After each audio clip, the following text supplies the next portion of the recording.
Hi everyone, welcome back. I'm back out in the ice box and I'm pleased to say we're back on schedule for working on the truck.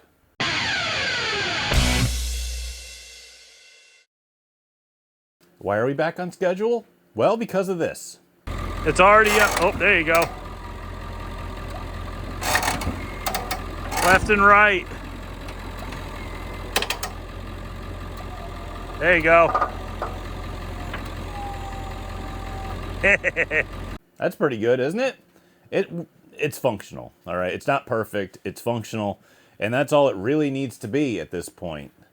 And I went and tested it, and it does work, and you don't have to hear about it for a while on the channel because, well, we're also not scheduled to get any measurable snow for anytime soon, honestly. So there's that. At least I fixed it, but if you haven't subscribed, please consider doing so because it really does help me a lot. And if you're looking for the realest automotive channel on YouTube, you found one of them because I am a normal guy, just like you and everybody else, really. I'm not even a mechanic. Everything I'm doing here is completely self-taught.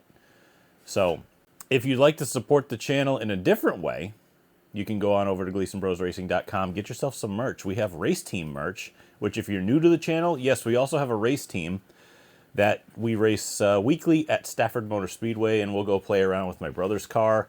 Probably a few places, New Hampshire, let's see, I'm trying to think. Thompson, probably up here in Connecticut. We'll do a bunch of stuff, but we do have a lot of racing coming, but that's going to be at the end of April. It is currently the beginning of February, so we got some time, and that car doesn't need a hell of a lot of work, so it'll be back in here as soon as 18 inches of snow melts, because by the time that happens, this truck will be done. So as you can tell, I also have a big box of parts sitting right here, and I have a carburetor inlet in my hand because I have a -8 one on this old racing carb that I put on this truck because I know it runs. And we're going to just start putting work to it. Last week I got so tied up with the damn snowplow fiasco of it being broken for a week that I barely got anything done. But what I did get done was rather important, and we did get... What did we get? We got gauges and at least the cooling system started, which, by the way, I'm still waiting on parts for the cooling system. I had to order the lower hose, and it's still not here. So I got to stuff this thing in there. You can tell I went to the Napa. I got to stuff this thing in here because that inlet is not going to work with my fuel system. It'll work on the race car just fine.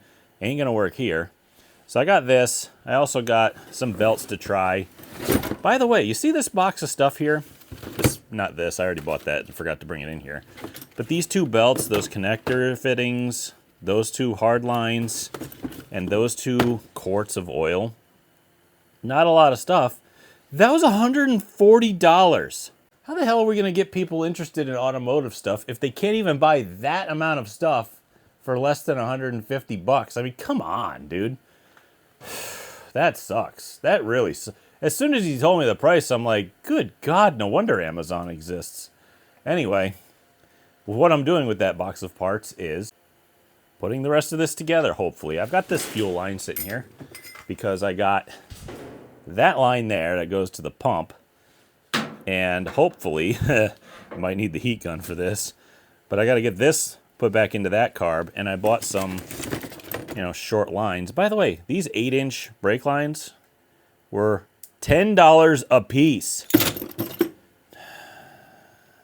These belts, they were $33 a piece. $33.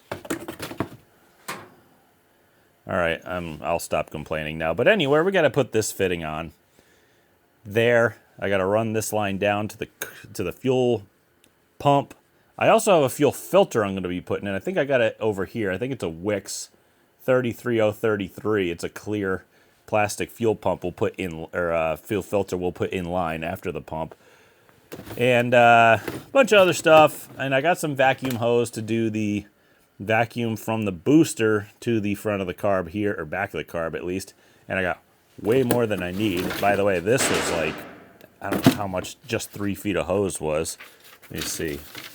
Since we're on the train of complaining about price parts, 3 feet of hose was $22.50. This is why I buy on Amazon. And I really hate admitting that, but you know, how else are we supposed to do this for cheap, you know? But if you buy crappy parts, you're going to get crappy parts. Or if you buy cheap parts, you're going to get cheap parts. If you... I don't know, dude. I don't know what the answer is. I'm not that person to ask. So let's get to work on this thing and pray to God my heat warms this place up to an amount that actually feels comfortable for once.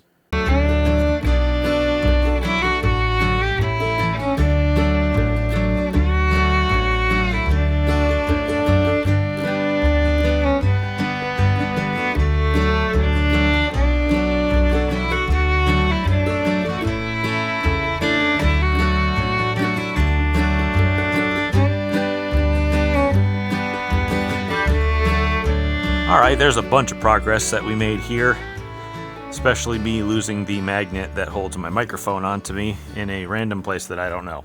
We got this vacuum line run from the booster all the way to the back of the carburetor here. There was a port that was capped off, and I used that because it's perfect. I even got the vacuum wipers hooked up, because I don't know why. Because the mechanism doesn't even work. I have to get under the dash and fix the mechanism. I don't even know how I'm going to do that. So that's hooked up, even though it probably doesn't work. So I'll probably end up pulling that off and capping it. We got this nice new line put in here. And I even... You know, when you take and you make a fuel line out of old brake line like this, and you have to cut it, what I did was I had a double flare kit like this one here. And this one's actually pretty good because it has the nice, you know, heavier steel for the inserts. Well, I used the vise and the 3/8 one, and I put the line in up to like the shoulder to measure it, and I cranked it down, and I ended up getting like something like this. You know, I had to do it a little bit more judiciously than I normally would, but it will give you a nice flare like that if that's what you're looking for. Do not go all the way down with it though, because then it'll just flatten it, and then you can put a double flare on it like you're putting brake lines on. But use it, just kind of go down a little bit, and that should give you a nice little bulby flare like that so that the hose can't pop back off, which is exactly what I did on the fuel line over there. And I used this old marine hose that I had hanging around. I wouldn't call it old. It's just I've had it sitting here, so I call it old. I didn't buy it today. I think it's a vapor barrier hose, so it's probably good for ethanol fuel, and it won't rot out or anything. And let me tell you something, putting it on a metal line, really difficult. I had to take a very smooth, like an 1/8 inch or a 1/4 inch socket extension, just some smooth piece of metal, and like open it up and like kind of exercise it in order to get it over that. So that's on. I put a fuel filter in line. I got the alternator wire put on, which I actually reused. This was on the truck when I got it, and it's just kind of a nice line. It's a 10 gauge wire and a nice sheath on it. So I said, all right, well, it'll meet right up with the inner fender well. That'll be fine. Got a fuel filter, like I said. I think I said the part number wrong. It's a 33003 Wix. I don't remember if I did that or not. But then down here was the issue. Now, at the bottom, you'll notice that the fuel pump is different.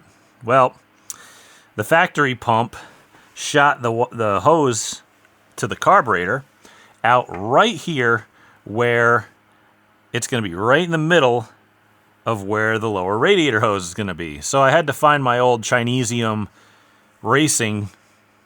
It's a knockoff Edelbrock. It works though. It was on the motor. Oh goodness. Yeah, I might need a different fitting there. That is, that's quite wobbly for what that should be. This one I had to really hammer it on. This one was a different size, but I had to push it on. But I don't know. All right, so I'm going to have to find another fitting for that one. But I had to take a kind of a performance fuel pump, because I needed to take the bolts out and clock it a different way.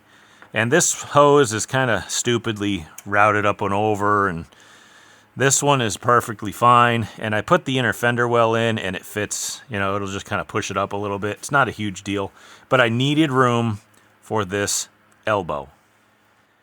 I spent way too long fiddling around with the lower hose attachment here and fitting, and I hate it, so I'm just going to move on to a more pressing issue. One of the things that's keeping us from firing this truck up at this moment is, well, one, the lower radiator hose and lack of coolant in it, and no belt, apparently. But three, we need coolant lines from the transmission. Now this thing is set up with flare fittings for, I think it's 1/4 inch line down here. You can see them sitting back there. And this radiator I purchased actually has the provisions at the bottom, as you can see. One here and one on the other side for automatic transmission hookups, which is kind of cool. I also have, and those are 1/4 inch as well. So it's 1/4 inch there, 1/4 inch there.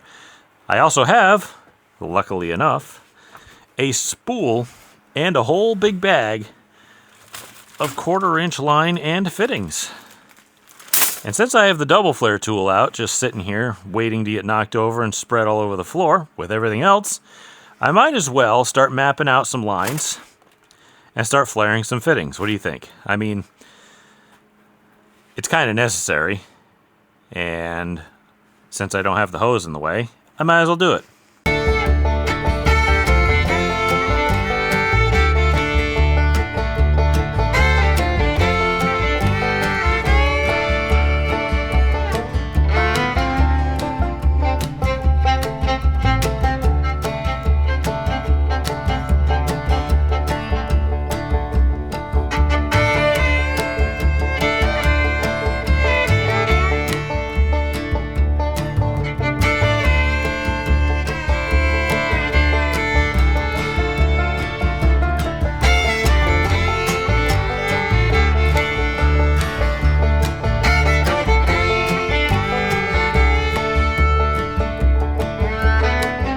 Okay, I did not think I was going to be able to do that, but we did. Hard lines for the transmission are all in. Can't really see where it terminates, kinda a little bit. Had a small issue with fittings. Now, the fittings they supplied, they give you a whole ton of them, right? Well, that's if you're doing brakes.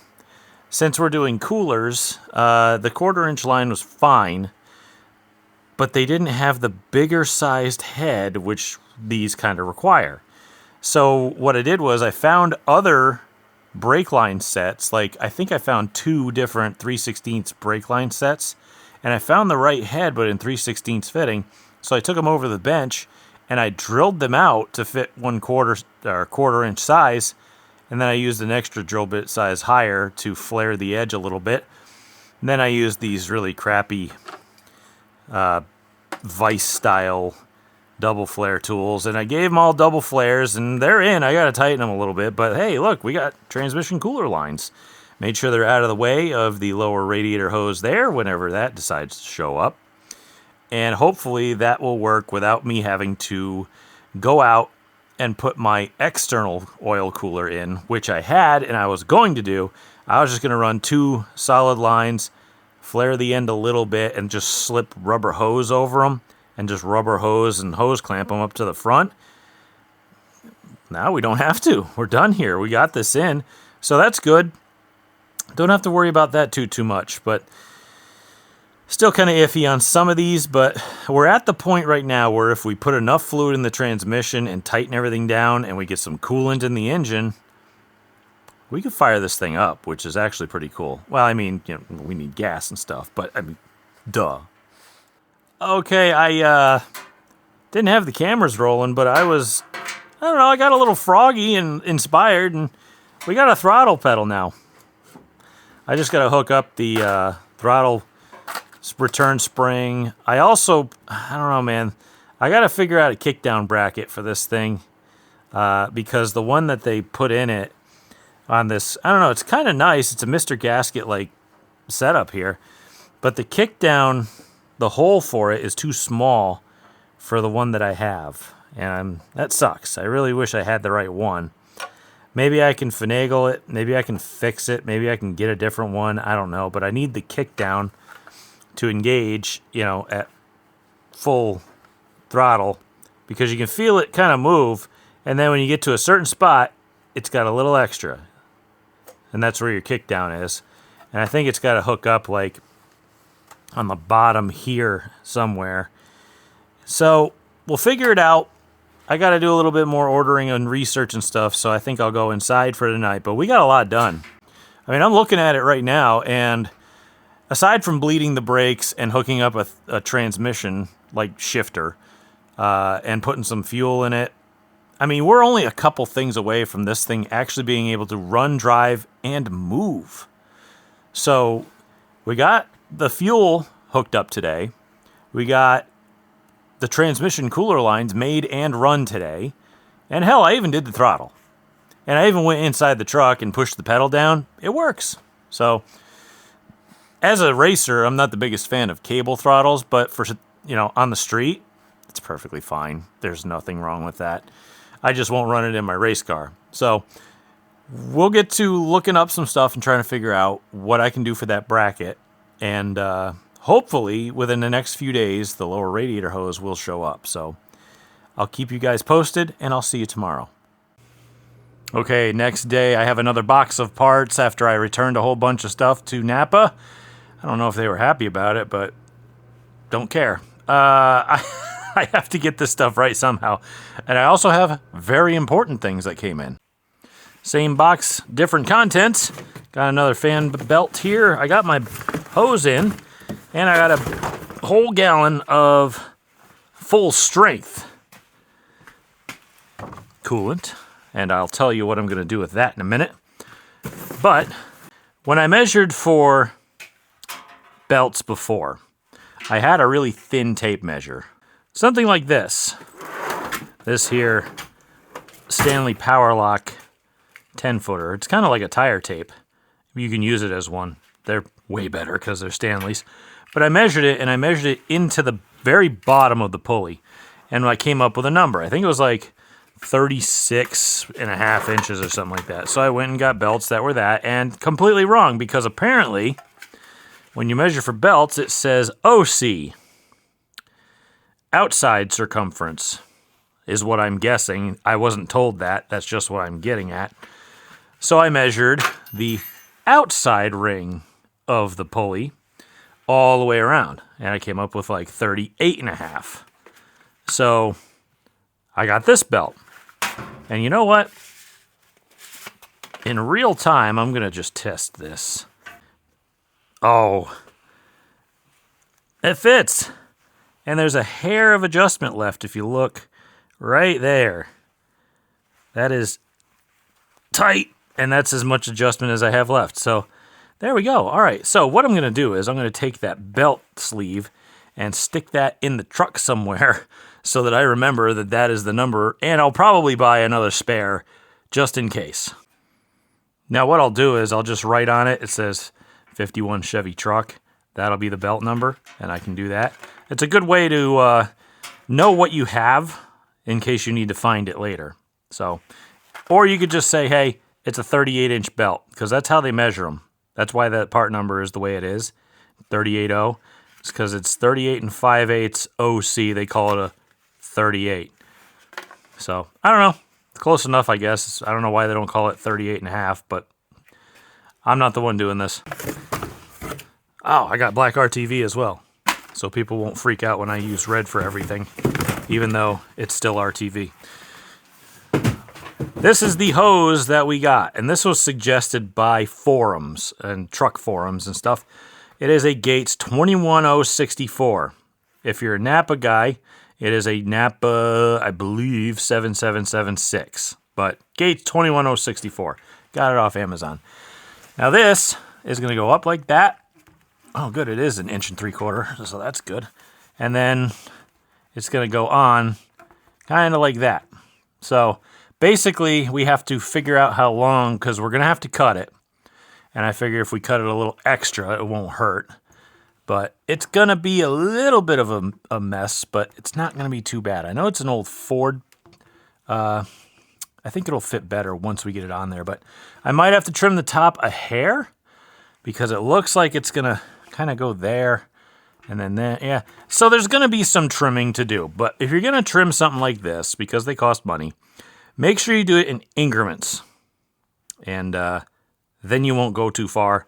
Then you'll know you didn't waste all your time and money. So do that. Take it slow, measure a bunch, make sure you don't cut it too much, and then have to buy another one, and then wait another week to get it.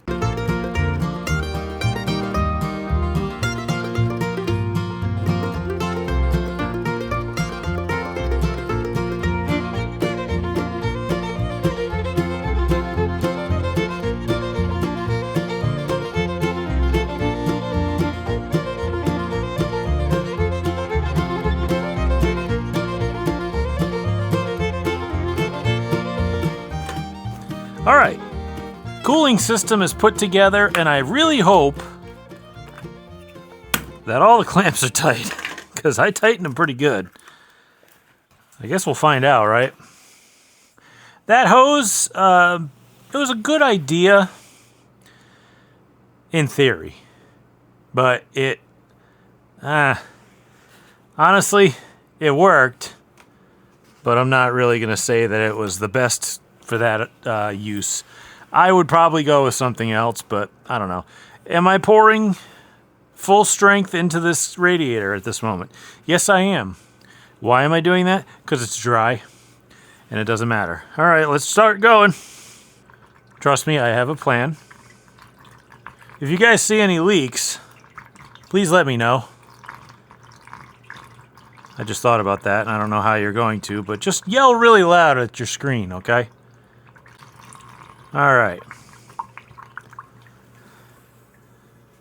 This is a 4-core radiator and a V8, so it should take a good amount. Now, you're probably asking yourself, all right, why are you capping the bottle? Wouldn't you want to put water in after that? Make it 2 gallons? Well, I'm already way ahead of you on that. Any leak? No. I really hope I put the block, what do you call them in there? Like the block plugs.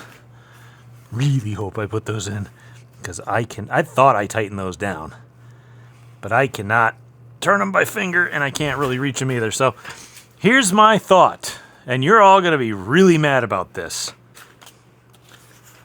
What am I doing with a paint strainer? Well, I'll show you. Remember that giant bucket of antifreeze I didn't know what to do with that came out of the race car?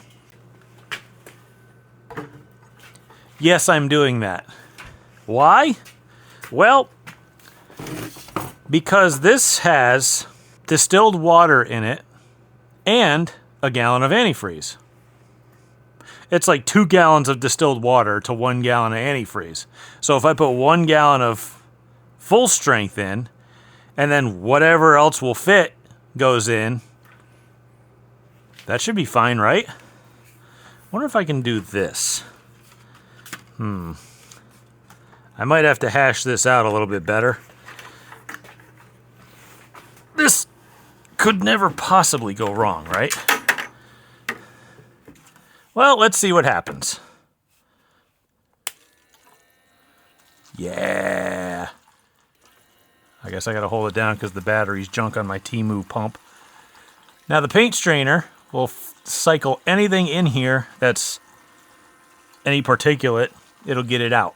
So there shouldn't be anything floating around in the radiator. Come on, Temu D-cell battery. She moves fluid. Not very fast, but she moves it. I think I'll be here a while.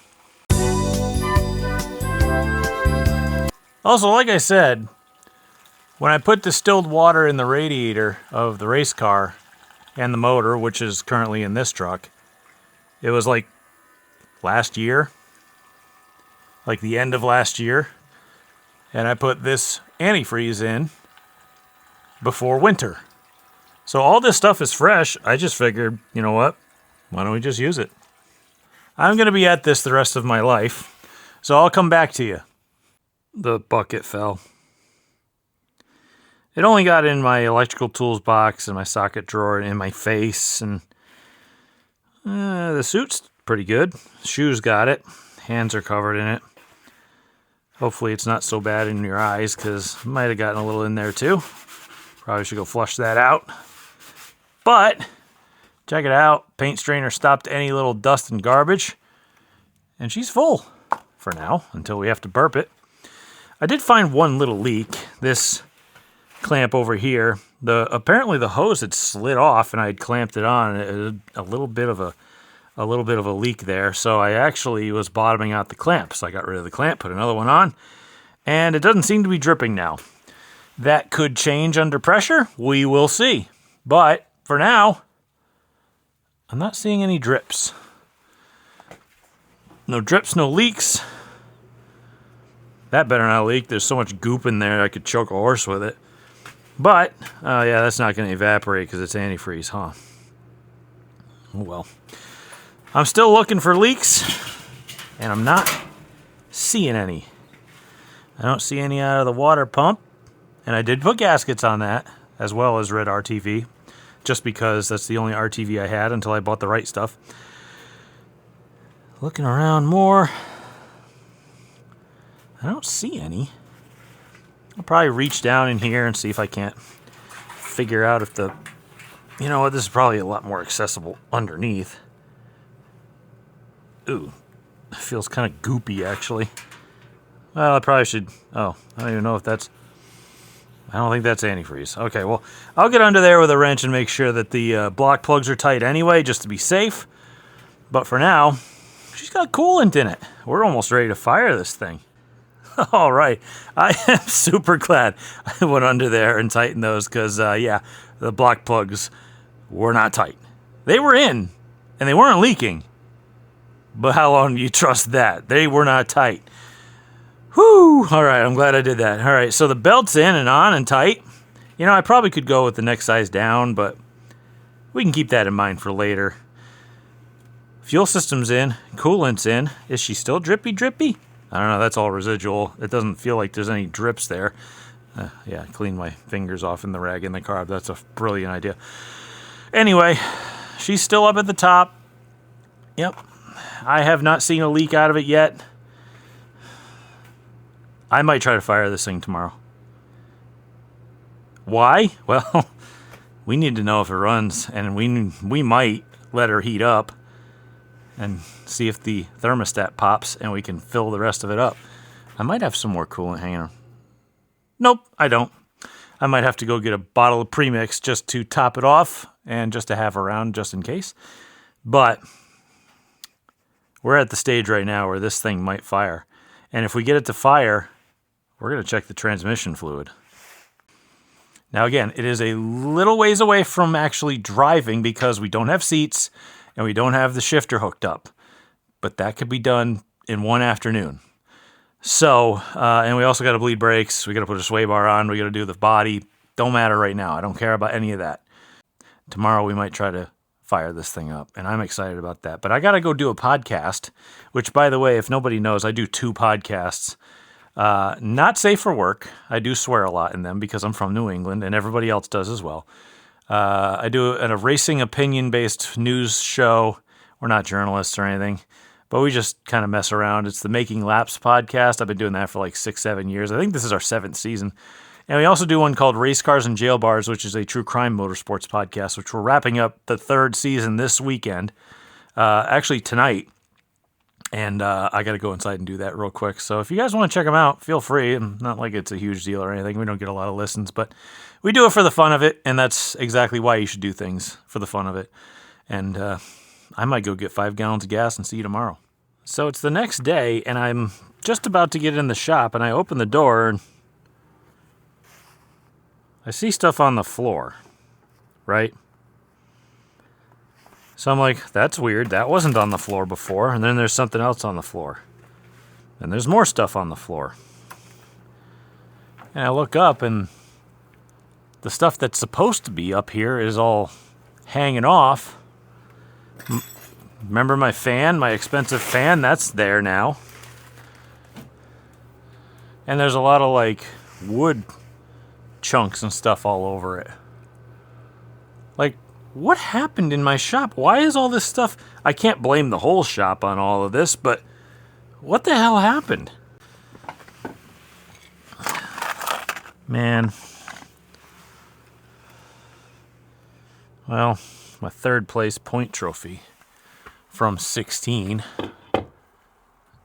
I think that'll go good. All right, well, at least it didn't... Oh. Even my second place is... Nope. Okay, well... I'll just keep cleaning, I guess. Weird. Anyway, oh, damn it. I stepped on the thing my wife's uncle gave me. He's not even around no more. That's... Oh, okay. It's not broken, so... Sorry. But anyway, I'm looking around here as I put the stuff in safer places. It's looking all right so far. I mean, whatever water was in that antifreeze is mostly taken by the dehumidifier, so that's good. I'm not seeing any excess leakage, but I don't see anything like pooling or puddling. I don't see any drips. I don't see anything. So today, it might be a very momentous day. I'm going to try to start it. And I think it's time. We have all of the stuff hooked up, and I went and I bought fuel. I got 5 gallons of 93. Unfortunately, yes, it's pumped gas. Yes, it's probably got ethanol in it, but I went around to 2 different part stores in my area to look for ethanol treatment. None of them had any. Oh, yeah. This is one of them TikTok shop buys. You know, those T-bar zip ties with the caps that you're like, oh, that's a great idea. I'll buy those. And then you use one, and then you bag up the whole pack and never use them again. That's pretty good. This is going to go in. I do have to do one more thing, though. Not only check over everything in the motor, but clean the damn truck off, because all of this will fall if it does start. But I noticed that the left side manifold, I don't know, it just doesn't look very tight on one bolt. I might pull this inner fender well back off again, because it's like 1, 2 bolts holding it on, and 3 maybe in the back there.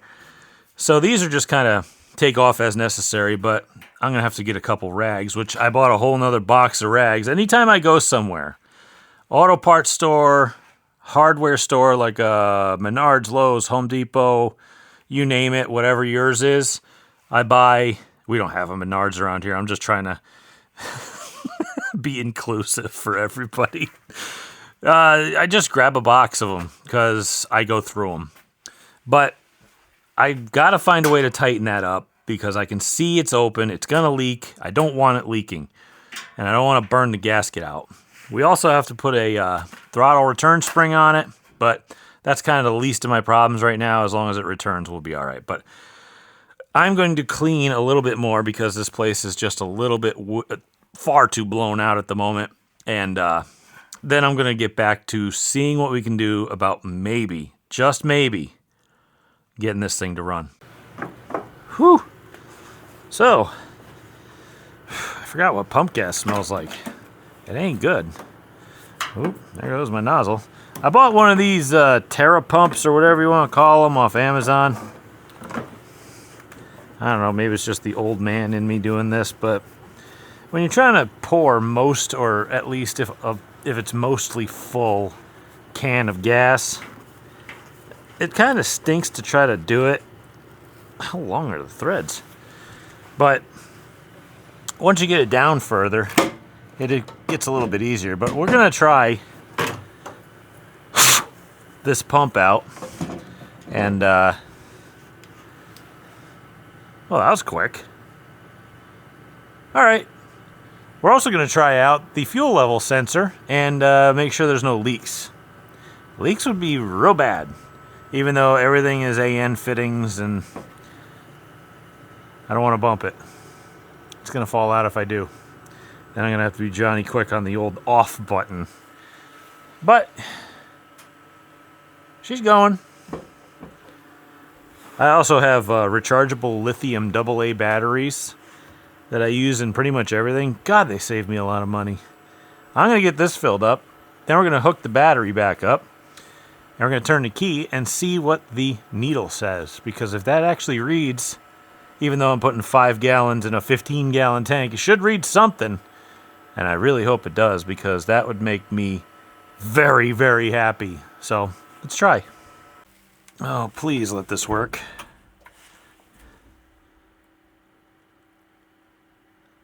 Nothing.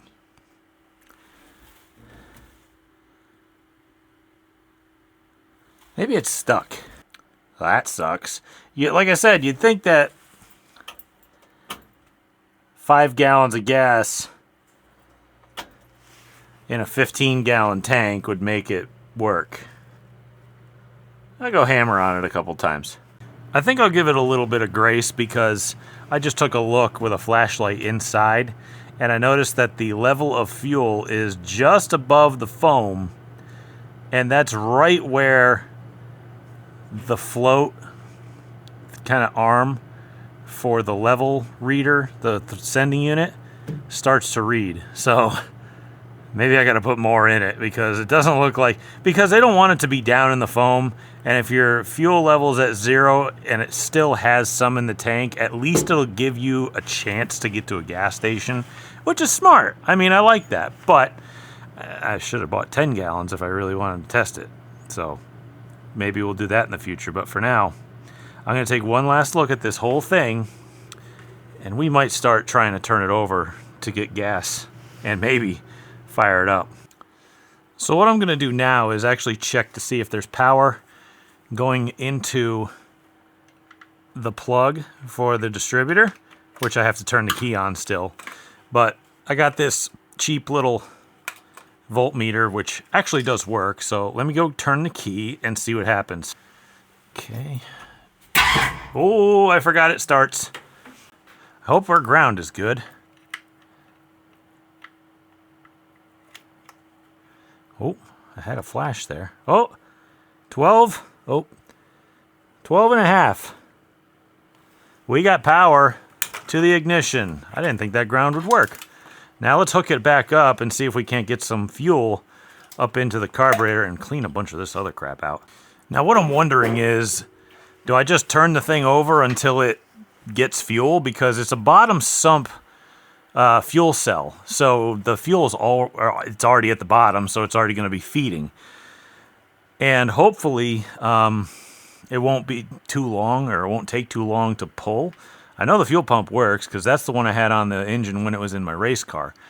So I got a clear fuel filter here, so that should tell us if we're getting fuel. And I don't want to kill the battery, but I also have, like, and I don't know where I put it. Ah, here it is. I got one of these little lithium battery jump packs. I was thinking about just hooking that up, even if I don't need it, just as a fail-safe, and just crank the hell out of it. Maybe it'll build oil pressure while I do it. Let's try that. Okay, no free ads.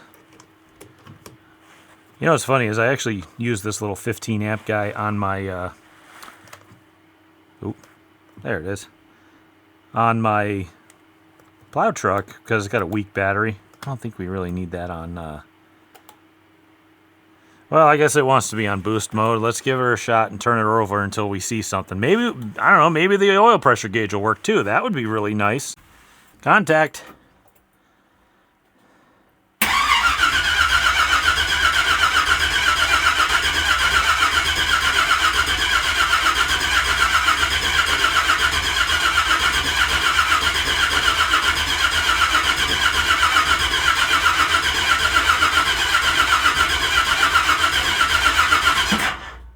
Not seeing oil pressure show up. Huh. Wonder why that is.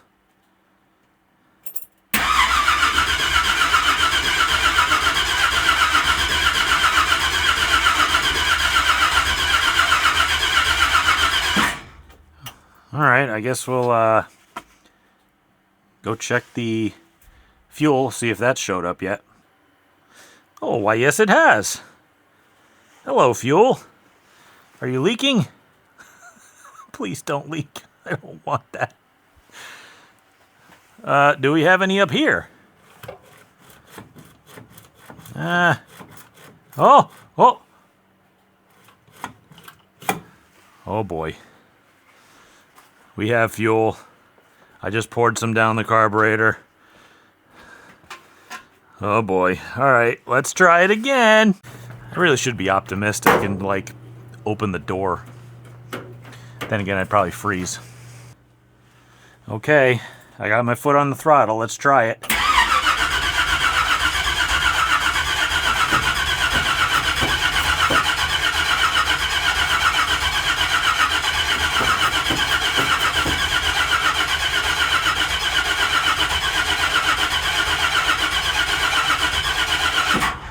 Did I hook the thing back up?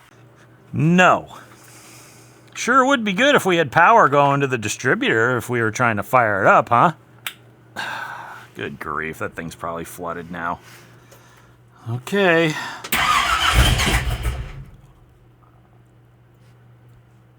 It fired. Give me more.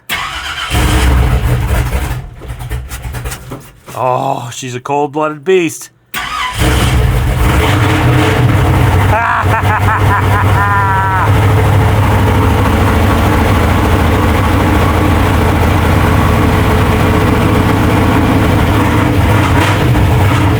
Oh my god, it's so loud. I love it so much. Okay, that's enough. I gotta check the... I'm gonna die because I haven't opened the door. Got my super duper remote starter out.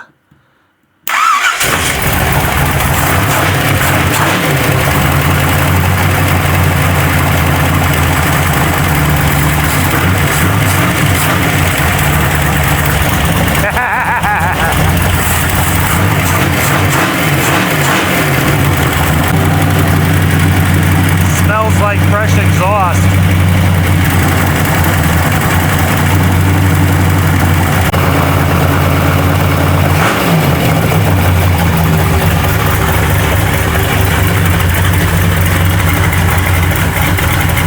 I honestly can't believe it.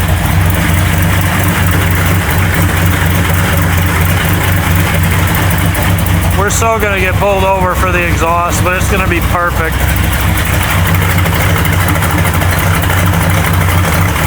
I really need a funnel to check transmission fluid.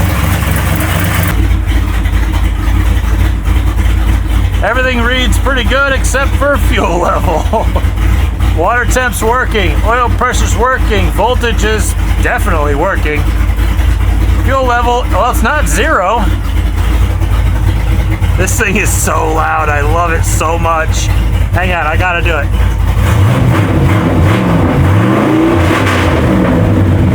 We're so getting pulled over.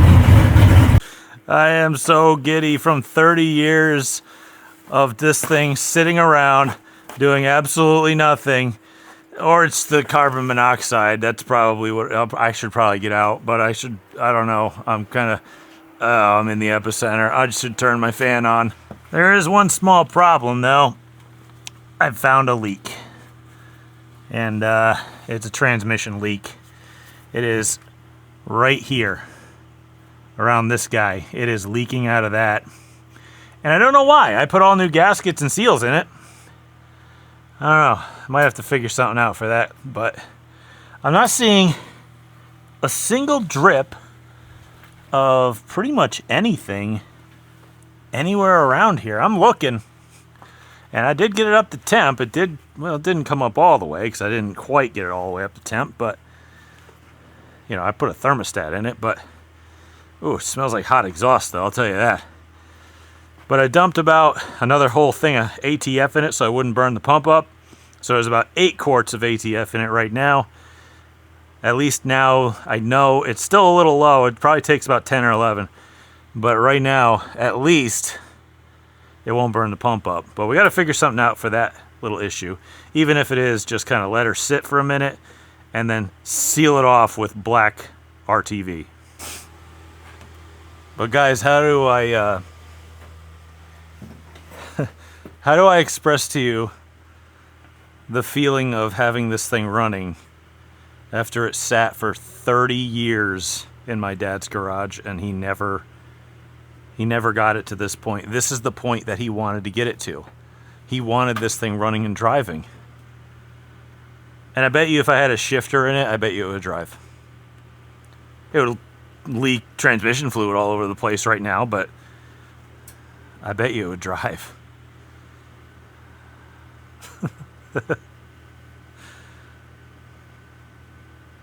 That's pretty cool.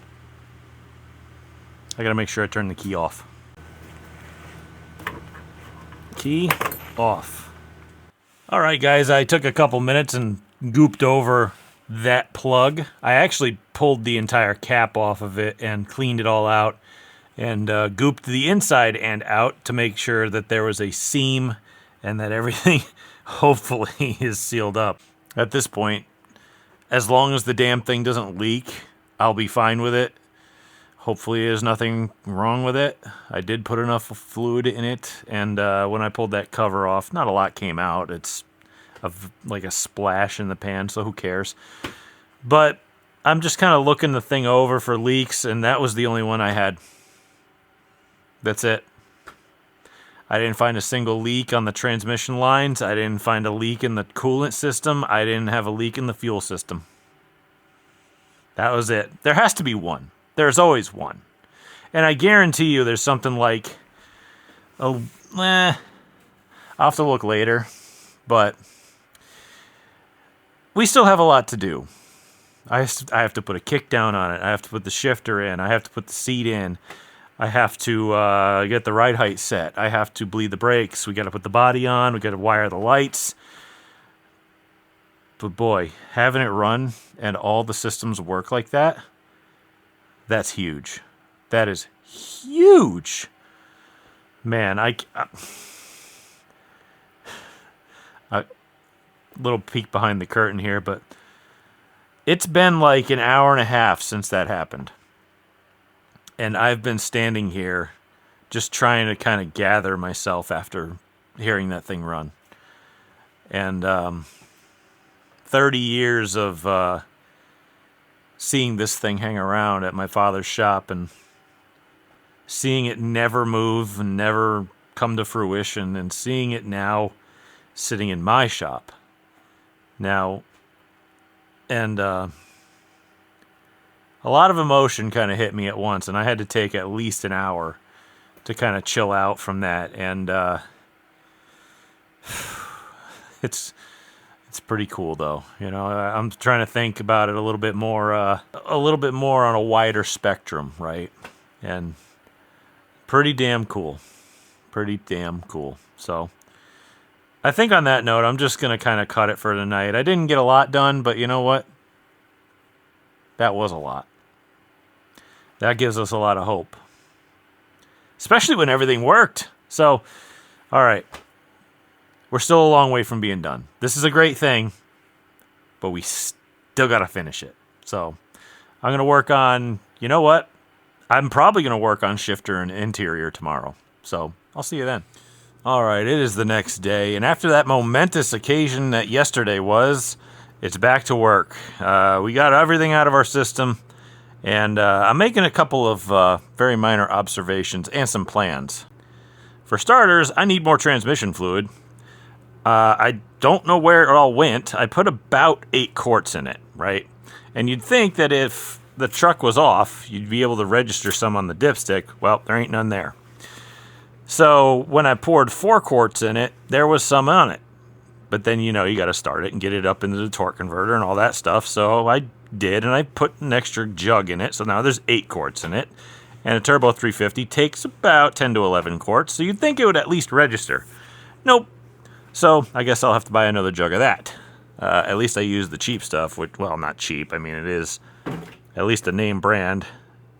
But, you know, we'll get to that when we get to that. I got parts stores around me.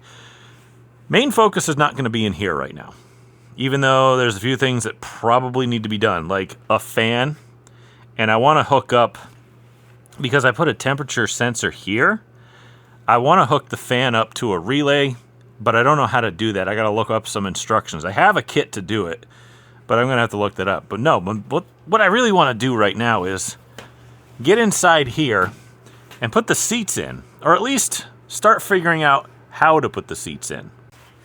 if I can at least figure out where the seats are going to go, then we'll know where the shifter's going to go. And if we know where the shifter's going to go, we can put the shifter cable and shifter everything else pretty much in. Once that happens, as long as we bleed the brakes properly, this thing's moving on its own. Bar none. That's all we need. I have steering hooked up, which we got to align and we got to, do a few more suspension things.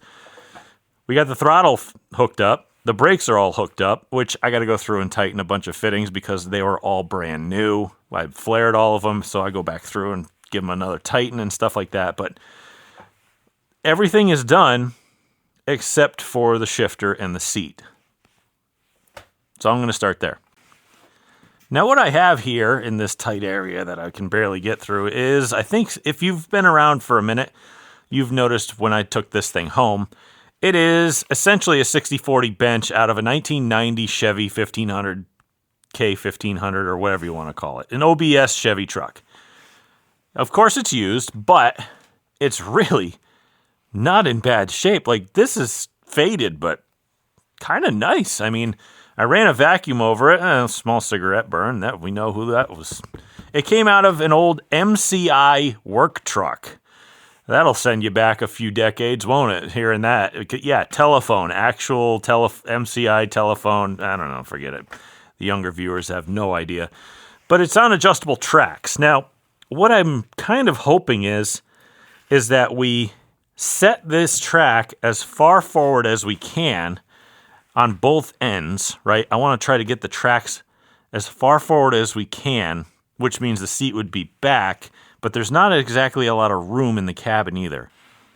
In trying to do that, I'm trying to avoid this right here, the dip.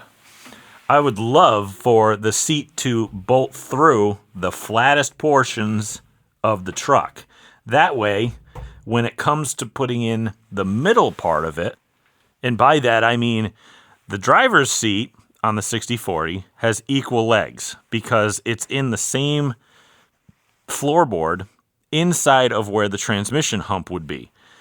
This one has one on the outside that's the same height as these, but the inside one is made to fit the transmission tunnel on the truck. So it's brought up quite a bit. You can see there's a huge difference in how much height there really is in the middle. So my thought is we'll get these set into a good spot because, like I said, there's not a lot of room. If this seat's all the way back in the truck, then it's going to be pretty much in place, and I can't do a lot with that. If you need to move the seat forward, you're a very short person in this thing. But what I'm going to do is, I got a bunch of metal, and I was thinking about taking some of this old 2x3 frame stock and just cutting some off and using that to space it up. And if I really needed a little extra, just throw some washers in it. Okay, let's turn the heat on and let's start figuring this out. Now, also what I'm going to do is I'm going to make this a little easier on myself as well. I'm going to, once we finally get the seat put into place, spaced properly, I kind of want to go through and weld bolts into the down parts of the frames of the seat. That way, or in this case, maybe on the stanchion, up. You know what I mean?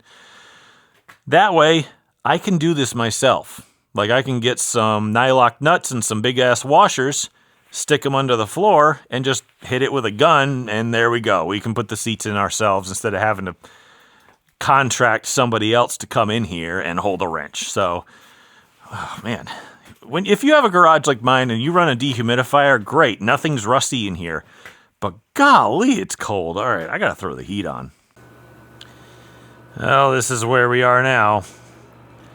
That is dying actively. There was 2 burners, but it's got such little pressure that it's now down to 1.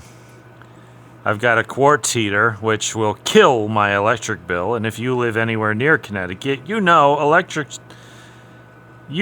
electricity is essentially like gold, and they charge you as such for it. So there's that. It does put off a good amount of heat, though. I will be honest. I think it's actually putting out more heat than that thing is right now. But We're at the point where I've gone through now, because it's so cold, I've gone through 100 pounds of propane this year already. And it's only February. So that's good. But I think I'll give that thing a little hand by blowing some air behind it. Because I literally just got started on trying to find where the seat goes in this thing, and I hear this thing creaking and crunching as if it's shutting off. So that's pretty great. Now, it's impossible to film in here while I'm doing stuff, so I'll just fill you in as I go along. The only issue I have with this seat is you're probably not squared up with the steering wheel. That sucks. That really kind of sucks. I wish it was a little narrower. That would have made my life 10 times easier. But I want a bench seat because what if I take the wife and kid with me? 3 people. I don't want to just exclude somebody. So maybe I'll just build the mounts for it like I want. I made a big list here. Broke it down into the 60 and 40 for the 60-40 split. And in that middle section, I have to build a 5.5-inch riser for the front and at least a 4-inch riser for the rear. And on this side, and by the way, the whole side towards the door, completely flush, like up against the floor here. Like on this side, flush. And I marked the corners. This side's a little different. It's got different mounts. You only need about 1.5 inches in the front here. And on the rear, I said washers because it's so small, I might as well just stack a few washers in there. So I have to now figure out how to build this and how I'm going to go about fastening things. What I was thinking about doing was, since I'm going to be welding these risers to the floor anyway, I was thinking about welding nuts to the risers, like drilling into them and welding a nut into the riser so that I can just bolt straight down into it and it won't go anywhere. For the rears, I was thinking about, I don't really know, because to bolt, we're going to need risers in the middle. So I'm wondering if I should just, on this side, because I need essentially to bolt it from the bottom on some spots, maybe weld bolts in the back side, and then just kind of maybe weld bolt. This one's going to be different. Weld a bolt here, here, and here, but then weld the nut to the riser here and bolt down from the top there. On this side, we're probably going to weld bolts on the 2 there, and then weld nuts here and here onto the risers. I don't know. It's going to be difficult, but I'm sure we'll figure it out at some point. But it's right now, like I said, this is the process you have to go through to custom fab stuff, and this is what takes forever.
What do you think, guys?